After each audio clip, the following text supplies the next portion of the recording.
very interesting take on some traditional concepts as well. Yeah. Did it help me typing it up? That was an exercise of love, that for sure. Wow. Yeah. Take my hat off to you. That's quite a job. Well, it was interesting to transcribe it because, you know, it was kind of fun for me to see that as I was, you know, going back and making sure that I had everything, that I'd missed certain things, you know, just even as I was typing. So, you know, I went back over it a couple times to make sure I had it as close to what she had as possible, what she was saying. I was thinking that one of the advantages for you would have been that you would have really concentrated on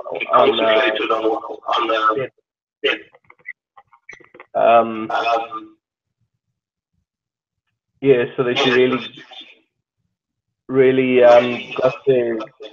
got the most out of the recording. And you know what the funny thing of it was that it was almost as though I was doing some sort of time shift when I was listening to her on the call, and I was actually almost getting it on another level at the same time, which I thought was really cool. Yeah, that must have been cool.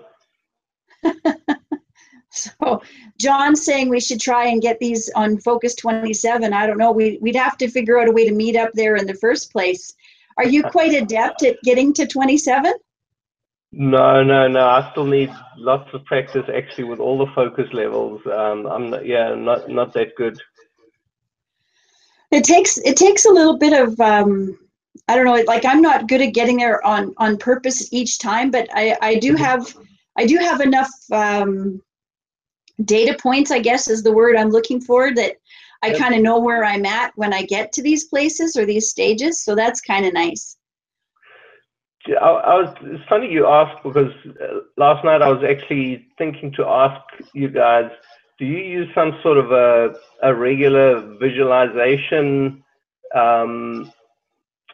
story that you take yourself through so that you can recognize the various focus levels, or how do you, what do you actually do when you're going through them? For me, it's become kind of a place of what kind of information am I looking for, or what am I hoping to do there?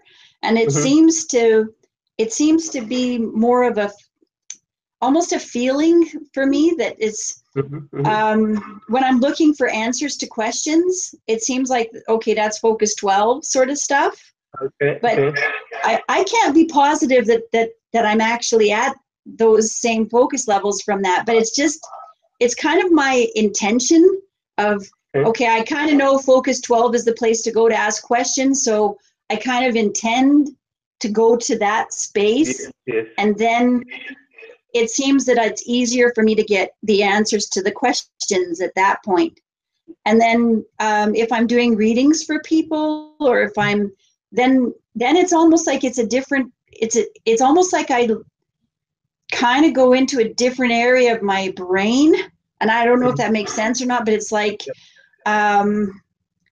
it's not me that's there. It's like a higher part of me. Those are the best words I can use. And I thought it was interesting in the Explorer 8 session, where she said when we use language to define something, we limit it. And she's actually quite right about that. Yeah, it's true. You know, when we try, and I know when I read A Course in Miracles, I mean, there's, you know, we give all the meaning to whatever it is we name, right? That was one of the big things for me when I went through Course in Miracles, was like, oh yeah, we do. We give, when we name something, we give it all the meaning that it has for us. Yeah, I've tried as an exercise, you know, trying to go through the day and look at things and not actually say the name in your head, and it's not that easy. It's actually quite difficult. And it's like becoming, and that's one of the things, I don't know if you get Peter Russell's emails and stuff, but that was one of the things he sent out that he's been working on, is just taking a few seconds and just being fully present with exactly where you are in that moment, and just opening up your awareness to whatever it is that you're doing. And I've done it a couple of times during the day, and it brings you to a more connected, is the best word I can, again, words, language, but a more connected level, right? And it's impressive. The more you go down this rabbit hole, if you want to use that word, it's interesting. Yeah, absolutely. I've been listening to quite a bit of Tom Campbell's videos, and I can call him on my phone again and see if I can get him on the phone. Okay. Do you hear an echo from me? Because I'm hearing my voice echoing. I'm just wondering whether you hear the echo or whether it's just me. No, I'm not hearing an echo this time, which is impressive. Okay, yeah, I'm actually pretty good. I'm just going to try and call John here real quick and just see if he can get on Hangouts if he's having trouble. Yep. On the line while your call is completed. Long distance charges may apply. I see we've got Anna on as well. I see her picture up. Is connected? Anna Buckstrom, she's the one that's helping with the video call, yeah. Hello. Right. Hi, John. Are you coming on Hangouts with us? Or are you having? Yeah, as a matter of fact, I've been listening to your conversation there, but my video is not working. I don't get any.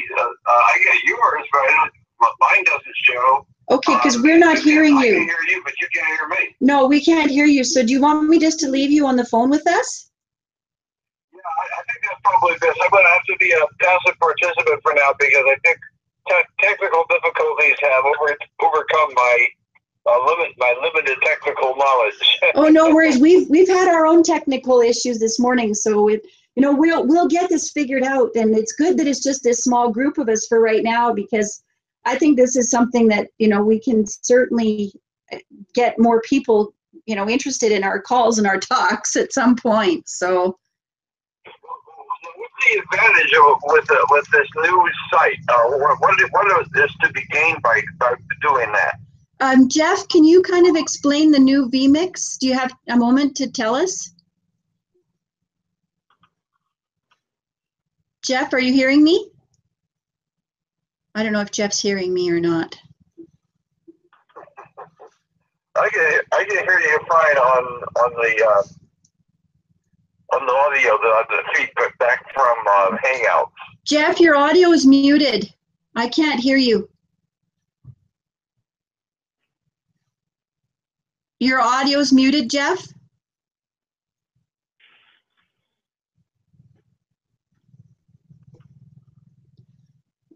We're not. I could send him a text message, I guess, and let him know that we're muted here. Yes, he's trying to talk. Yeah, he is talking, but I can't hear him. I'm just going to send him a text and hopefully he'll get it. At least I can hear you, so I can be a participant on the side. And can you hear John Anthony? Yes, I can hear him. I can hear you. Hi. The other person? Yeah, Anthony's online as well. Can you hear Anthony? Oh, Anthony? Okay. I can hear Anthony. I think if he was just talking. Okay, good. I can hear him, you. So maybe, how many other people are in talking mode right now? Well, Jeff and Anna are on the call with us as well. They're the ones who are doing the recording for us, so that we can post these onto the local chapter network Facebook page, and get these videos kind of to help people join us so that we can get more participation. Yeah, great. So okay. how did you find that the transcription, John? Was that helpful? I loved it. The transcription was wonderful. Okay. I was wondering how that was accomplished. It was done manually. That's amazing. Yeah, no, I listened to Amazing. I listened to it and was typing. It took me a few hours to do it, and I was just explaining to Anthony that it was interesting to go back over it, to check for corrections, because I thought I had it all typed, and then when I went back and re-listened to it, it was like, oh, I missed that, and I missed that, and so that was very helpful. Well, we're in an age now of automated voices and everything, and I think we've got a long way to go before transcriptions can be done totally automated. Yeah. I've tried a few transcription software pieces, and none of them were worth a darn. I haven't found anything that, in other words, that works. That can take an MP3 audio and turn it into text.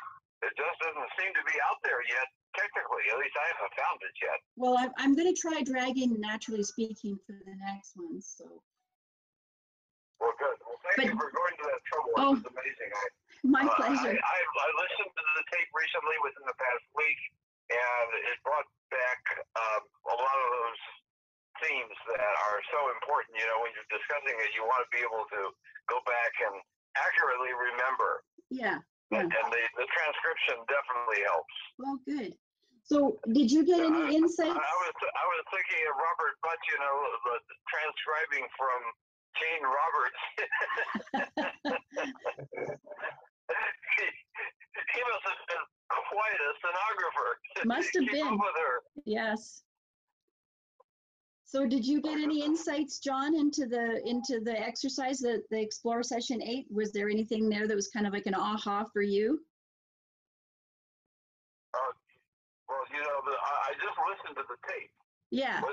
Was there something was there an exercise that was mentioned on it? I didn't get to that point. So. Oh, no. I just thought by listening to the tape, was there some insights that you got out of listening? Yeah, there's always something of value in those Explore tapes.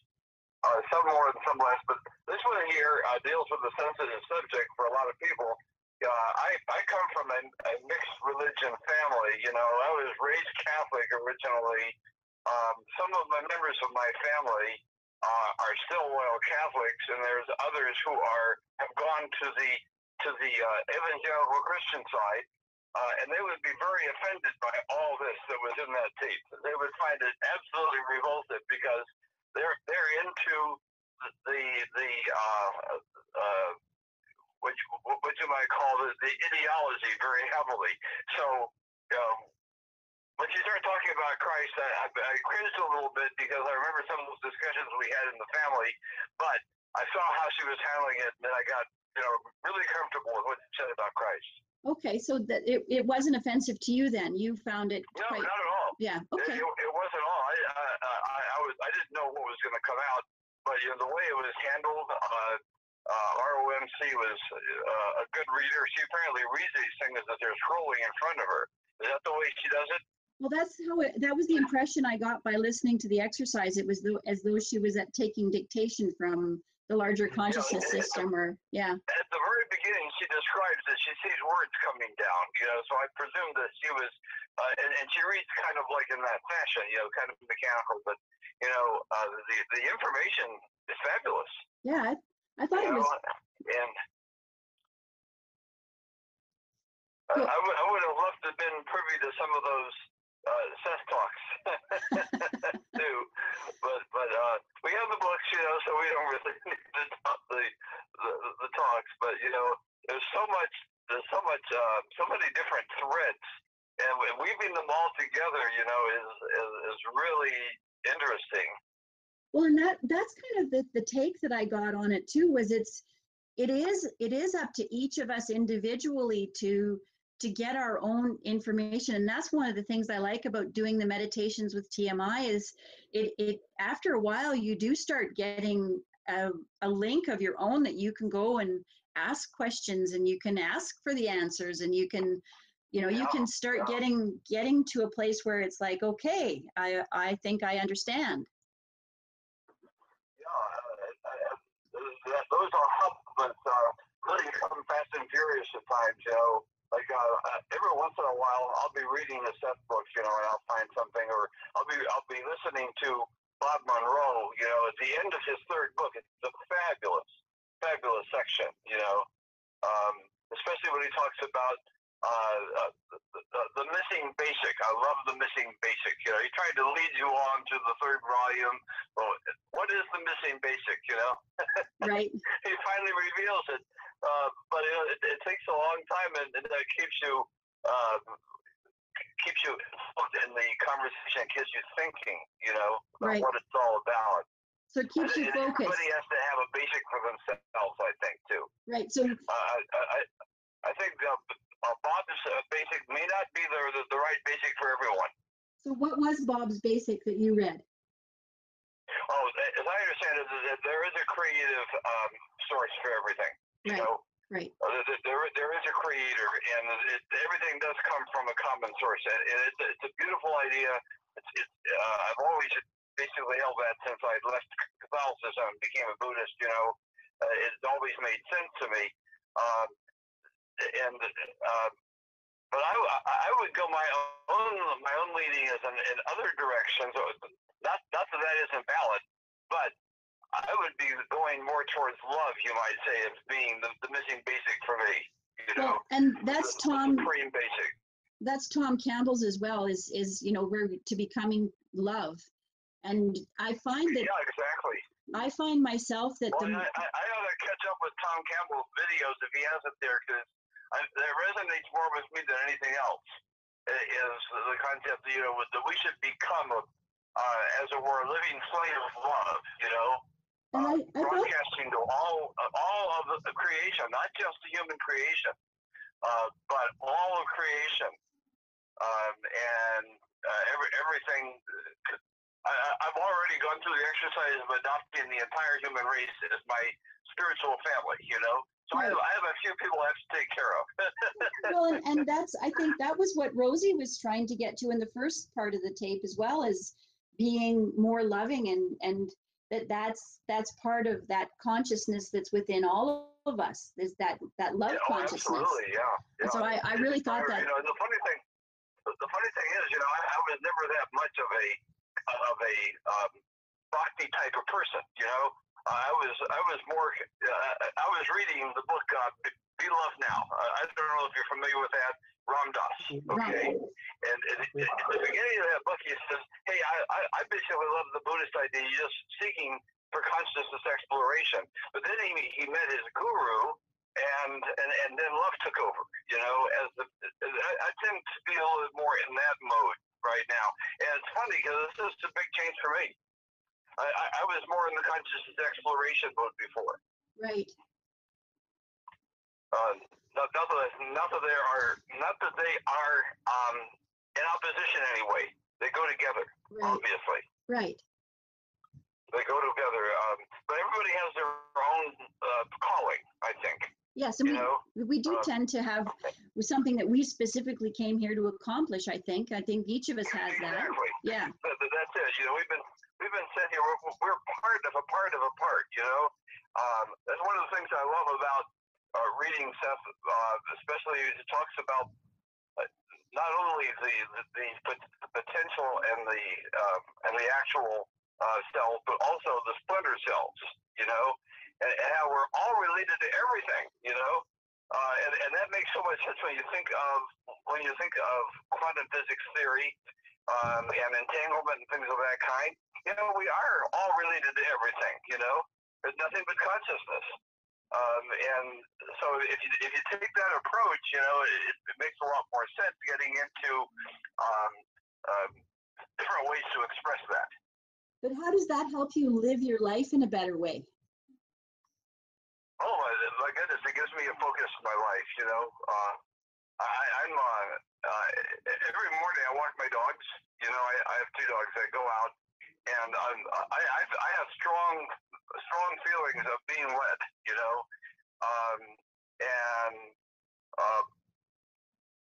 My course of studies with this leading has been more in this direction. So what I do is I just basically let love flow out to the entire universe. So everything is lovable. Everything is love. And just kind of let yourself become a flow. I like to put myself in the position of my higher self. Kind of see myself from that perspective rather than where I am right now. We all have different levels of self. We know that, the I there, the I there, that Bob Munroe brought out so beautifully in his book. We all have higher I there's. And so if I put myself in the position of my I there, and one of the things I got out of a sense reading is that we can't identify with these higher I theirs. Yeah, and what does that mean? Well, I'm not sure, but you know, it really helps me to put myself in the position of a higher I there, and do the loving from that level. Well, my grandson's having trouble with his. That permeates my entire day.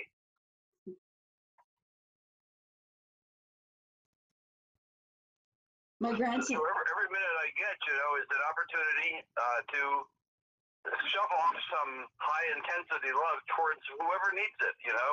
And I don't know who they are, but you know, it's not for me to make the direction of who gets this energy. It's being taken care of by the universe. So I just basically let it flow.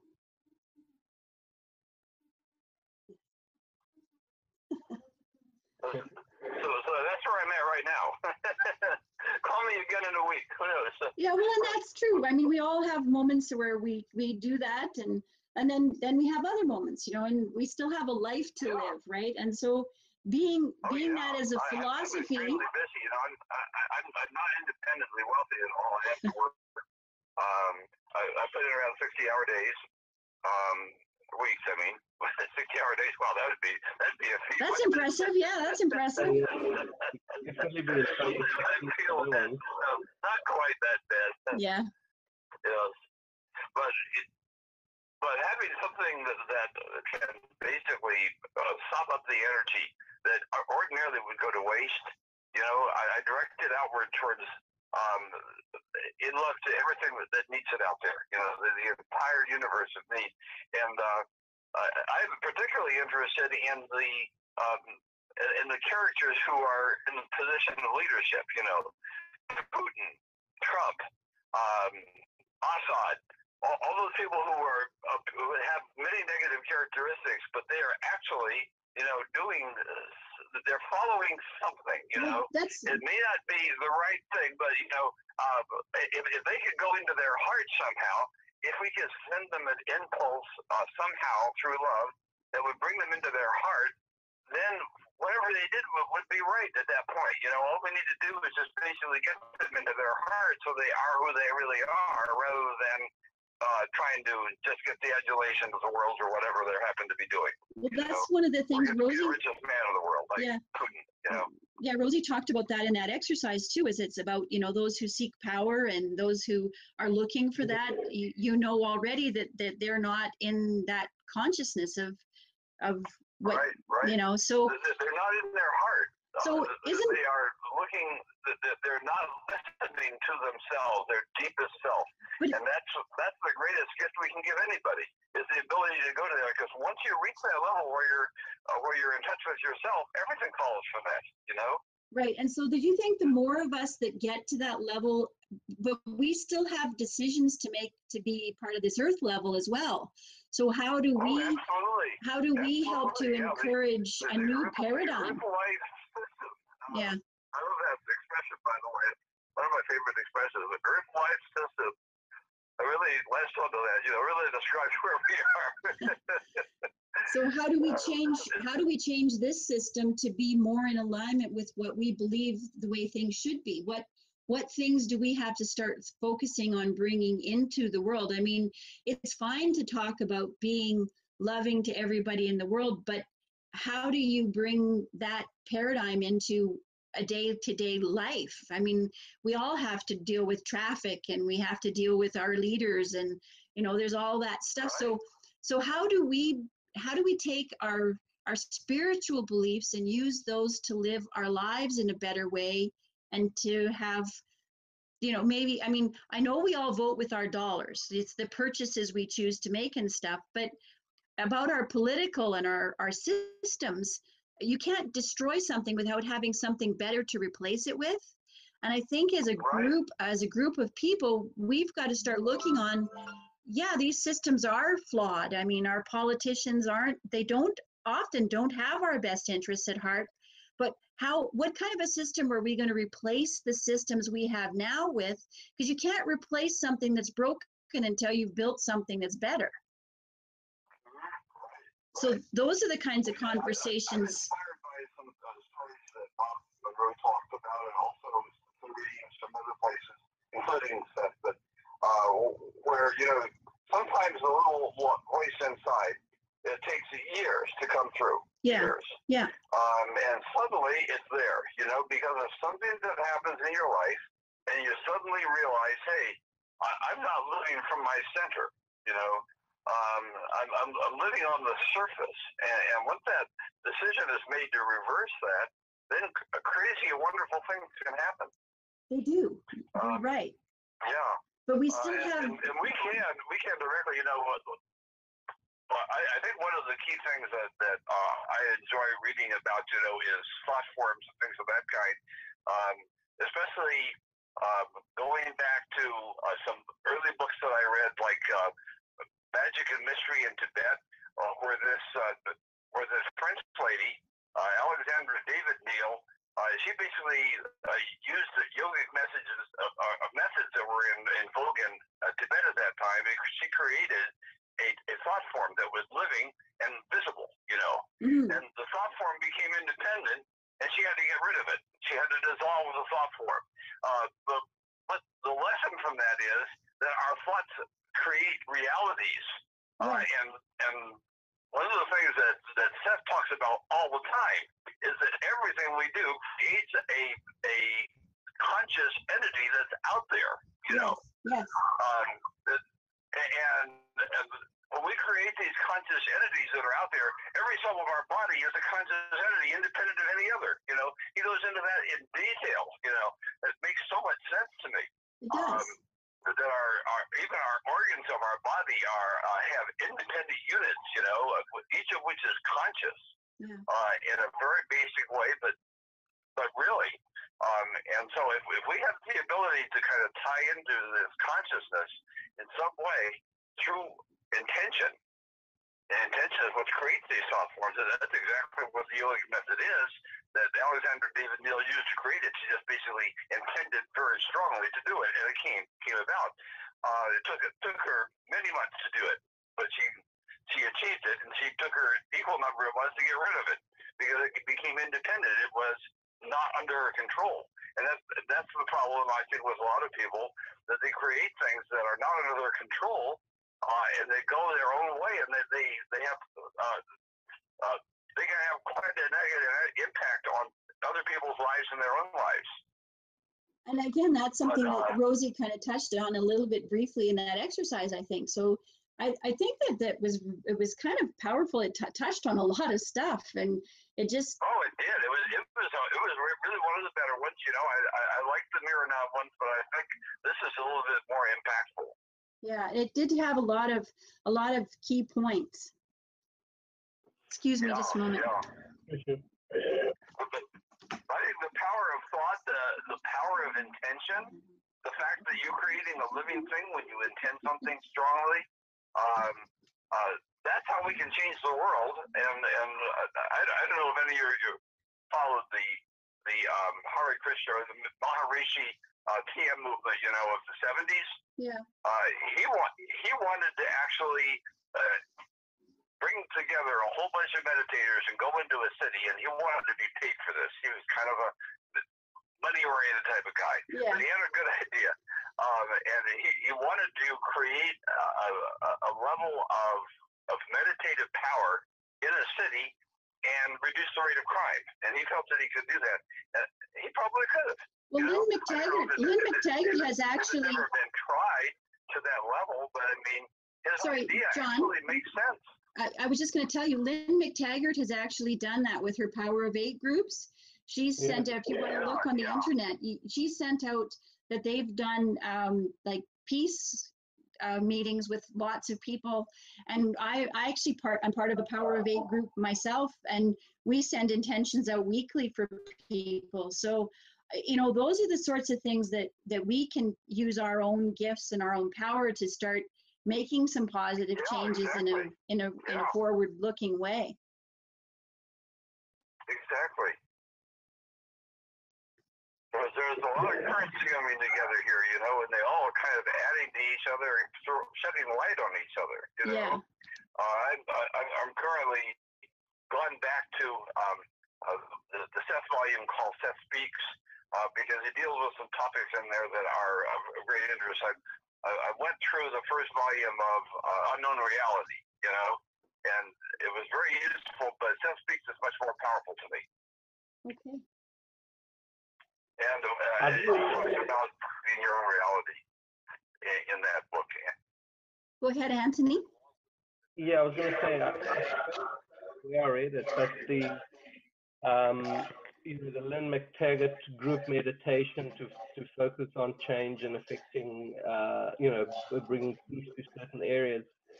It's someone has done some statistics through these studies. I think it's like 1/10 of 1% of the population of a particular area, if they, focus their thought energies on peace, for example, that they can actually bring about a change to the environment. So coming back to your question early on, how do we affect change? I think it comes back to some of the things that Rosie said in that session 8 is you've got to act yourself. So it's one thing knowing about things and if you don't act yourself, then you can't actually bring about that change. So she talked about, it's like a rock rolling down the hill. So once it gathers momentum, other things come along. And for me personally, that's the message that seems to be coming through in a lot of things that I'm reading and listening to, is exactly that you've got to actually take an action in order for something to happen. Because if you're sitting still, then you just stay where you are. But if you act, even if you're not acting in the right direction, then it's easier to get steered into the right direction. No, but you actually have to act in order to start moving forward. So yeah, that's something that keeps coming through for me. So I think there's obviously a message on some level for me. To moving forward is you start and then it's like once you've begun something and you have an intention to get somewhere, all these little things seem to come along to kind of guide you and move you along that path towards that intention of whatever it is you're aiming for. Yeah, and I've had that experience as well. Mm-hmm.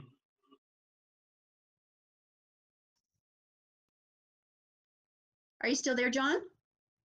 I can hear you fine. Yeah, I was just listening and trying to absorb. Very good. I just recently did the online course, which is the Munroe Institute is hosting together with Glidewing, which is called The Magical Path, with Mark Allen. Oh, so, yes. It's all about, manifesting the change in your life and creating your dream life, basically. And that's the same thing as, it says just start acting, and then, if you've got that intention in your mind, then you'll start getting other ideas around other things that you need to do, Right. And you won't necessarily get the answer in one big bang, but as soon as you're acting, then you'll start getting other ideas on what you should be doing. And it's true, they do. It seems like you get little clues that keep coming up in your life as you have, like, as I said, as you have that intention to move towards a specific thing or a specific goal, and you hold that in your focus. It's like each new thing comes up and it just seems to move you closer and closer until you either get there or you decide that maybe, a little bit off that path might be a better way to go. Because sometimes we do, sometimes we do get fixated on certain things, and that's maybe not in our highest best good or the highest best good for others around us. So, sometimes being able to be moved a little bit off of that is helpful. But, again, those are sort of out there ideas. Yeah, and I find, while I'm learning about all these concepts, it's not always so easy to put it into practice all the time in your own life. So, and I was, you know, some of the stuff Tom Campbell says as well. I think there was an interview I was listening to when someone was asking him, you know, you can get caught up and quite despondent if you look around you and you look at the state of the world. You know, how do we go about changing it? And his answer was, just focus on yourself. You know, if you work on yourself, and enough people do that, then that will bring about change. I mean, we might, in working on ourselves, we might influence someone else to make a change in their lives or become more conscious. So, you know, that has a ripple effect going out. And I can give you some concrete examples of that. My husband and I started eating on that ketogenic eating plan, and my brother and sister-in-law were doing that, and they watched, you know, as my husband's weight changed and his diabetes improved and that kind of thing, and my brother jumped on board, and he's doing fabulously well. So it does have a ripple effect when we just improve ourselves and do what's best for ourselves, and, you know, looking after our own health. And hi, Eliza, how are you? Welcome. We were just talking about the exercise. Were you able to listen to it? No. Okay. Which one was that? We were just listening to that. We listened to the Explorer, but I typed it up. It's all on Hangouts. You can read it if you want to just read it. So keep talking. I gotta go get a pair that's okay, perfect. So yeah. So anyways, it is true that, you know, when you do your own work, whatever that is, it does influence other people. And like I said, you know, having concrete examples of that show up, it's kind of like, okay, I get it.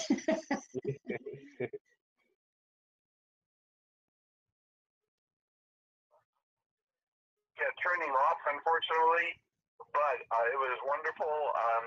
I can't wait to hear the complete transcription of what transpires after I'm gone, but I'll stay in touch on the Hangouts. Okay, thanks, John. That sounds wonderful. We'll talk to you soon. See you, John. Okay. Have a great, if this is a holiday in your country, have a happy holiday weekend. Thanks, John. My whole family's here, so yes, we're enjoying each other's company. Good, great. All right, bye-bye for now. Bye-bye. I apologize for me. Oh no, we're so glad you joined us, Alyssa. That's awesome. This will get the energy started for next time. Hi, how are you? Yeah, well, good. I'm so grateful. Jeff and Anna we tried the VMix conference for this, and we had a few technical glitches, but we're back on Hangouts, and this will be recorded and posted on the TMI local chapter group again, so people can join us next time. So yeah. Super. So carry on with whatever you were. Well, we were just talking about the value of bringing your spiritual beliefs into your own life, and how when you work on yourself and change yourself, it does sort of have a ripple effect outwards around to those around you. And that was what Anthony was saying, when you just do your own work, you know, we change the world a little bit at a time when we change ourselves. Agree. I would do that same thing.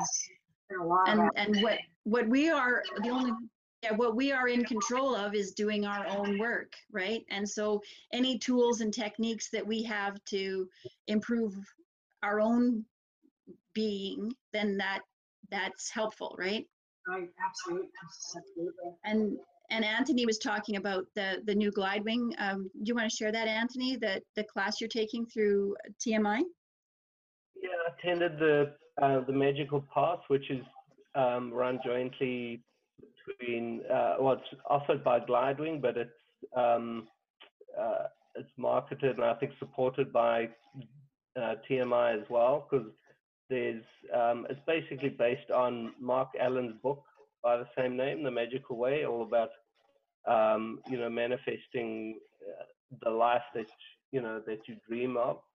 And there's a lot of hemisync. They've got a lot of hemisync tracks and meditations as part of the course as well. So, but I was just saying to Beth that one of the things that came through on the Explorer 8 session was when Rosie McKnight was talking about that in order, you need to act in order to make a change and to grow. You need to act. You can't sit still just thinking about these things. You actually have to do things, and that message is coming through on a number of things that I'm listening to and reading on. So definitely a strong message coming through for me, because I've got a lot of plans and ideas about things that I want to do, but unless you actually take a little action and start doing it, then you don't make any progress. You don't move forward. Yeah, I understand that. I too find that it's easy for me to lay in bed, which I have for the last month, and think of all these things to do, and then it never happens because it just stays up there in the air. It never really connects with and gets any momentum or any traction for me. So I can see that certainly play out for me. All these great, my mother used to say the road to hell was paved with good intentions. Yeah, that's common on. But you have a reason, Elisa. You've just been through some major surgeries, so you have a reason to be lying in bed. Don't leave that part out. Your job right now is to do some healing work on yourself. So I keep my therapist keeps reminding me of that because I have this very impatient body. Okay, now that what's going on? Sometimes you just have to let yourself heal, and you have to give your body the opportunity to do that. So right. Yeah, I've never been really good at that. So probably the reason that I had to have the hips replaced so that they did the first time, Well, you're getting around really well. I'm really impressed. I was watching you walk and I was like, wow, for so soon after surgery, you're doing amazingly well. Thank you. Yeah, no, I've been working on it. So, but then after I went to the grocery store for my first time solo, and there were lots of people to help and take me to the car and all. But I found that just that exercise, I'm going to be in bed this afternoon, listening to some music. Anthony, on the Flywing class, how is it, like several sessions, or is it an online thing that you just kind of go when you're ready? Yeah, it's all online. So there's the pre-recorded videos. So there's all the talks and I guess the lectures are pre-recorded videos, and it just takes you through the different steps, and then introduces the various meditations as well. So so basically Mark's talking about his concepts and taking you through it, and then there's quite a few guided meditations he does, which you can then download as MP3s and do them over and over. And then there's also additional hemisync, specific hemisync tracks that have been selected to complement the material. And he just basically takes you through his methodology, and then there's an online forum where you can ask questions, and Mark responds personally. I found there seemed to be a lot of people on the course. There must have been about 20 people, because you can see all the other participants, but the forum wasn't very active at all. I think I was the only one that asked any questions. And I think one thing that's missing from it, which was really great when I did the Gateway experience, the online version, where weekly we'd have a conference call, and I think that added hugely to the learning and having that group discussion, where that's the one thing I think that's missing from the Glidewing programs, is having that a weekly session where you can actually have that personal interaction. But apart from that, it's quite a good format. Okay. Yeah, I wasn't familiar with it. That sounds intriguing, like something I could look into maybe. All right, well, we're going to try the vMix again next month, so keep an eye on the Google Hangouts, and we'll do that, and hopefully we'll get this working so that it'll be a better video format than Google Hangouts, because I know sometimes we get cut out. But I'm really so grateful, Anthony and Lisa and John too, for coming to the virtual local chapter meeting today. And I so am grateful for you guys showing up and participating. And so I really appreciate the support of my idea of doing virtual local chapter meetings, because I do think that people do need a place like this that you can come and just chat and share ideas and share experiences, and that it does become a place of helpfulness. So I actually really had the privilege of speaking with Anthony as he was kind of running, and I did talk with someone else who's going to be a new chapter, and she was really in this aspect of the surgery. It's my time. I hear someone who would like to.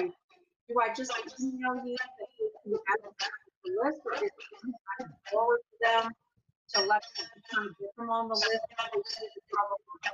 Going through multiple.